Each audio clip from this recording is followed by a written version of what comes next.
Hello friends, this is Kapil. आज हम एक नया आर्टिकल शुरू करेंगे। ज्ञान, उपासना, सुख, जो कि हार्टफुलनेस की बुक ट्रुथ इंटरनल से लिया गया है। शुरू करते हैं।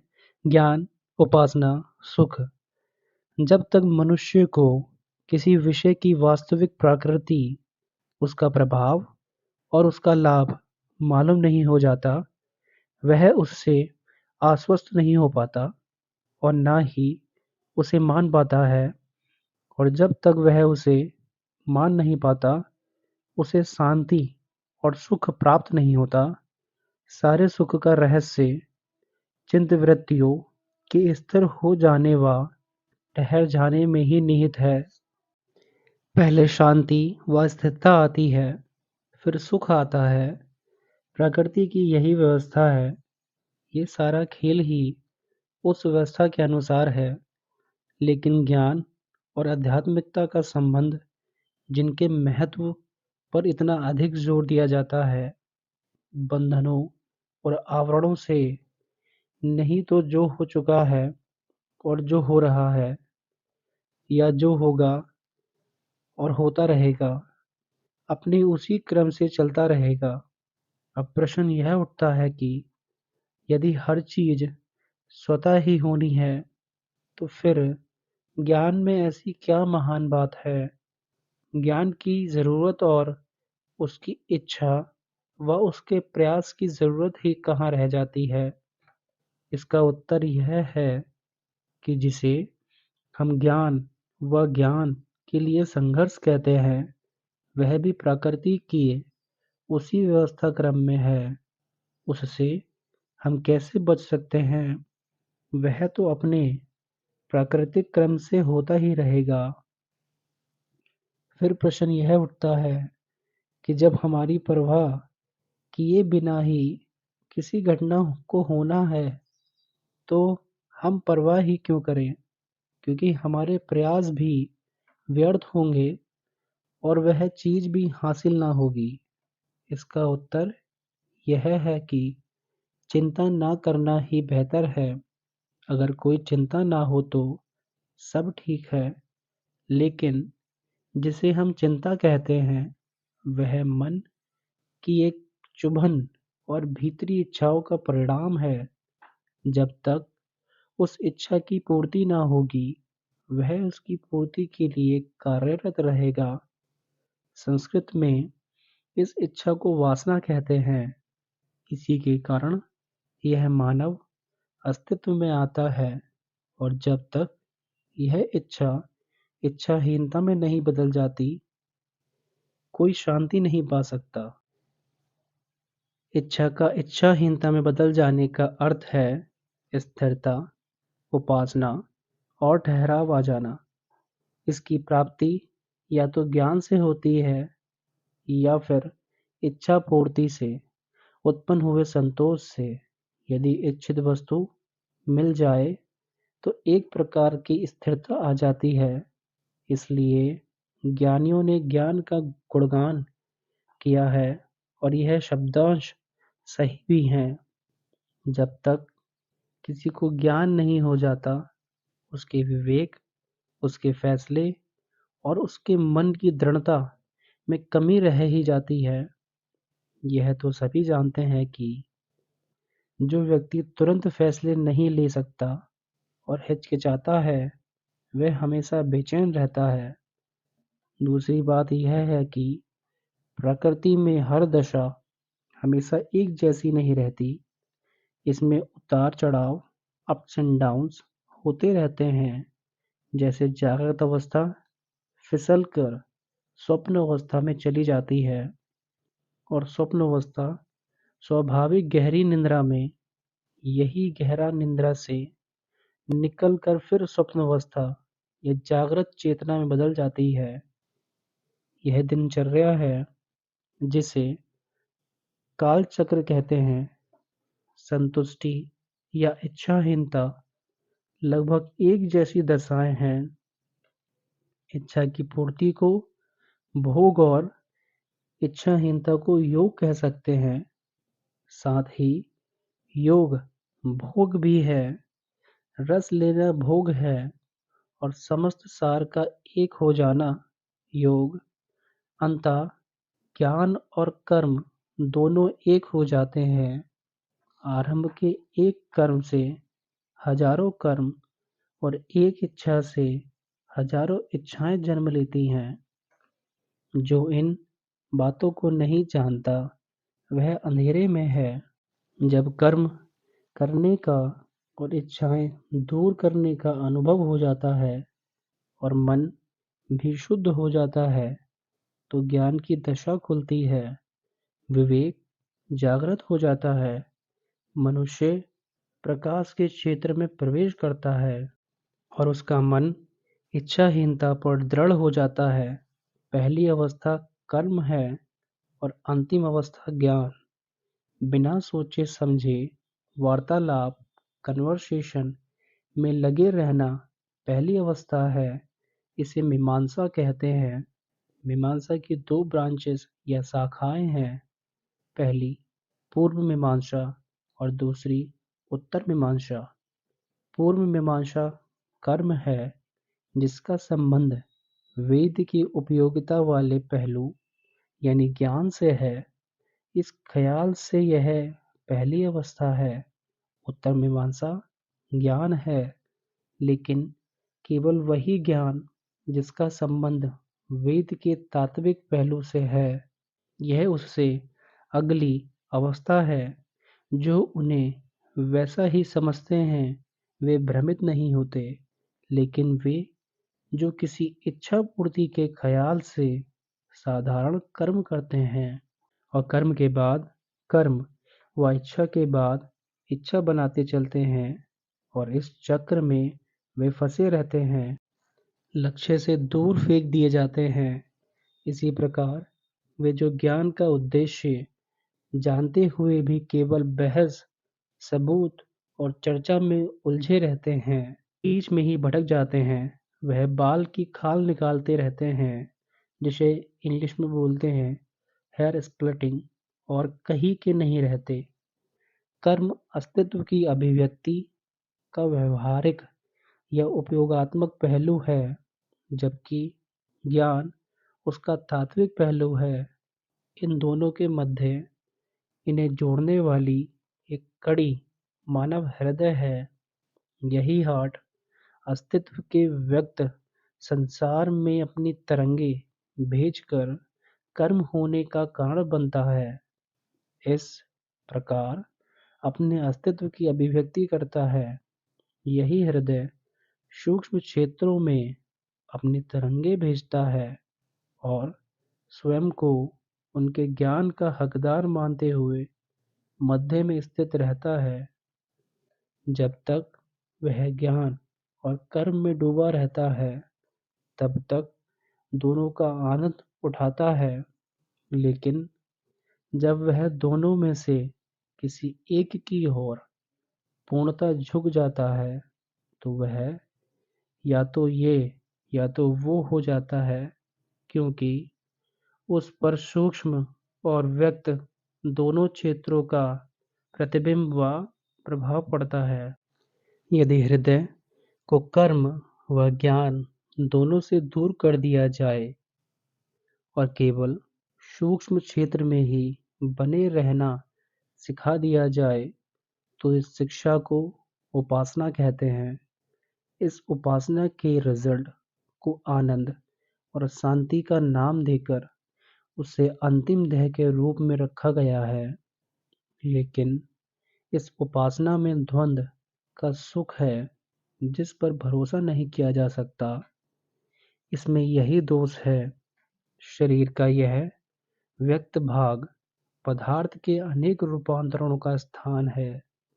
इसी स्थान से मन की सक्रिय धारा वृत्तियों में बार बार विघ्न पड़ता है। चूंकि मन की वृत्तियों के ठहर जाने व केंद्रित हो जाने की अवस्था ही सुख है, अतः इसमें विघ्न पहुँचने पर कष्ट व दुख का अनुभव होता है। पदार्थ में यही एक दोष है। इसका सुख अस्थायी, क्षणिक, निर्भर, चेतनता बढ़ाने वाला और दुविधा में डालने वाला होता है। कोई ना तो भोग प्राप्त कर पाता है और ना ही योग। इसी प्रकार आध्यात्मिक स्पिरिचुअलिटी क्षेत्र में भी यह अपने साथ भौतिकता का प्रभाव व साया ले आता है। वहाँ पर भी यह पाँव नहीं जमा पाता। बिना किसी चेतना के यह वहाँ जाता है और बिना किसी चेतना के वहाँ से लौट भी आता है। इच्छाहीनता और संतुष्टि दैट मीन सेटिस्फैक्शन प्राप्त नहीं हो पाती। यह अधूरा और दोषपूर्ण बना रहता है। इसमें पूर्णता के गुण उत्पन्न नहीं होते और ना ही यह पूर्णता प्राप्त कर पाता है। शास्त्रों में 3 प्रकार के सुख और दुख बताए गए हैं। पहला, अधिभौतिक यानी प्रकृति के तत्वों से निर्मित प्राणियों द्वारा प्राप्त। दूसरा, अधिदैविक दैट्स मीन भाग्य या देवताओं द्वारा प्राप्त। तथा तीसरा, आध्यात्मिक हृदय में अपने ही हृदय के द्वारा प्राप्त। सुख और दुख का निर्माण इनके संयोग व प्रभाव के अनुसार होता है। सुख मन की एक वृत्ति है। सुख उपासना है। दृढ़ता की एक दशा है। मन के भीतर की ओर ठहर जाने व सिमट जाने की दशा है। वह वृत्ति जिसमें बुरी इच्छाएं हो, बुरी प्रवृत्ति हो, दहशत हो, निष्कासन हो और दुर्बलता हो, दुख है। सुख और दुख इसके अलावा और कुछ नहीं है। मन की धारा धमनियों और शिराओं के माध्यम से सिर से लेकर पैर तक पूरे शरीर में बहती है। जहाँ ये ठहरती है वहाँ सुख मिलता है और जहाँ से यह बलपूर्वक हटा दी जाती है वहाँ दुख मिलता है। यह हमेशा भौतिक, मानसिक और आध्यात्मिक तलों के मध्य गतिशील रहती है और सुख दुख का अनुभव करती है। स्वतः ही प्रकृति रूप से गतिशील रहने पर यह सुख दुख का अनुभव नहीं करती। इसके ठहरने पर सुख का अनुभव होता है और बलपूर्वक हटा देने पर दुख का अनुभव होता है। इस प्रकार सुख और दुख का होना मन की धारा के ठहरने और बिखरने का खेल है। मान लो 2 व्यक्ति शतरंज खेल रहे हैं। दोनों का मन खेल में डूबा है।